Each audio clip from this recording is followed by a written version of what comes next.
What up, though, Pistons family? It's your boy Troy, Detroit Fan TV. The Detroit Pistons just wrapped up Summer League Game 3.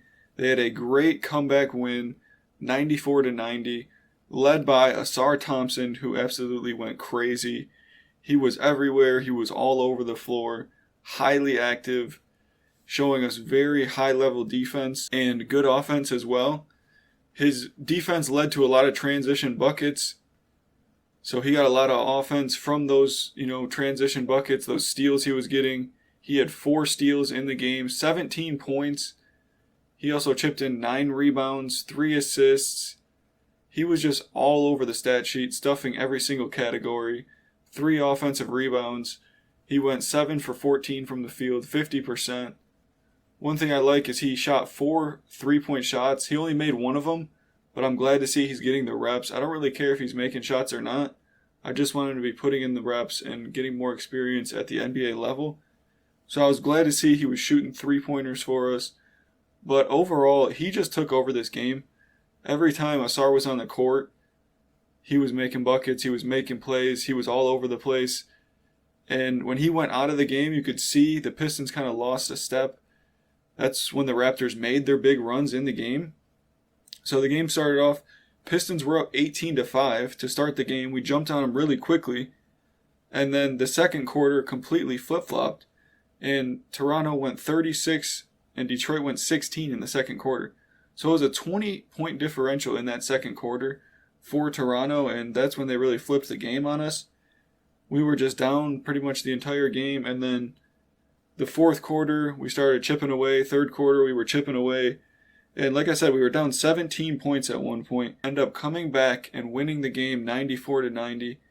Really good fourth quarter performance by the Pistons defense. It was really the defense that led the way. Toronto missed their final 13 shots there in the fourth quarter. So it was really embarrassing for Toronto to kind of choke that lead. But the Pistons forced them to choke the lead because they played really good defense. One thing, Jared Rhoden, he had the first 9 points of the game. So we got out to the 18-5 start. It was a lot of that was led by Jared Rhoden with those 9, the first 9 points of the game for the Pistons. But overall, Ausar Thompson looked way more confident in this game. Ivy, Duren, and Wiseman were both out of this game. So Ausar got to handle the ball a lot more. It was basically him and Marcus Sasser who are our main ball handlers for this game. And Ausar looked way more confident. He's catching oops, making passes. So I think that really helped him out to be the main ball handler in the offense. And it really improved his confidence a lot. He looked a lot more confident than the first couple games. One guy who also had a really good game was Marcus Sasser. He had 15 points, 2 steals, 7 assists, 3 rebounds. So he's getting a lot of assists. He led our team in assists with 7 assists. He was really doing a good job facilitating. Like I said, Ivy was out of this game. So was Duren, so was Wiseman. So it really kind of fell off. Our roster and our play fell off there for a little bit. But Sasser and Thompson, they really carried the load in this game, as well as Jared Rhoden. Rhoden had 18 points. What do you guys think of Rhoden, by the way? Because Rhoden's been playing very well in Summer League. I know he's been a part of our team for a little while now. Do you guys think he should get a shot with the main team? Do you think he should get a shot on the Detroit Pistons roster?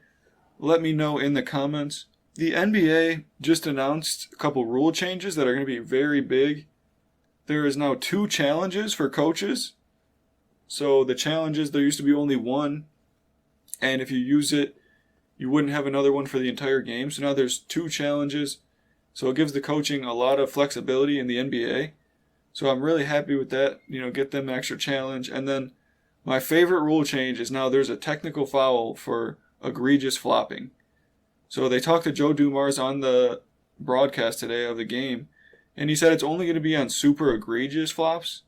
Nothing like, real basketball plays, but if it's a very overly aggressive flop, it's going to be called for a technical.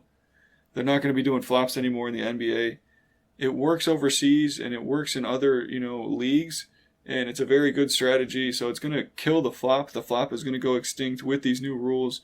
I'm very excited about that because the NBA's been kind of hard to watch with all the flopping that's been going on for the past couple years.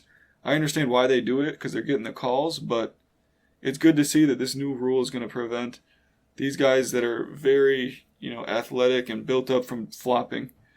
So those are two really good rules that are going to be added for next season. I can't wait for those rules to be instilled. I think it's going to help the game move forward and progress. Ausar, I keep talking about Ausar, but he was just putting on a show. Like, he blocked a 7-footer, their center. He met him at the summit and just put that thing down. And he had another play where he had like 3 or 4 offensive rebounds. He wasn't quitting. He wasn't stopping. It was a Detroit Pistons play, and I was very excited to see that. He is clearly on another level than these summer league players. He is 100% ready for the NBA. He's shown me that so far.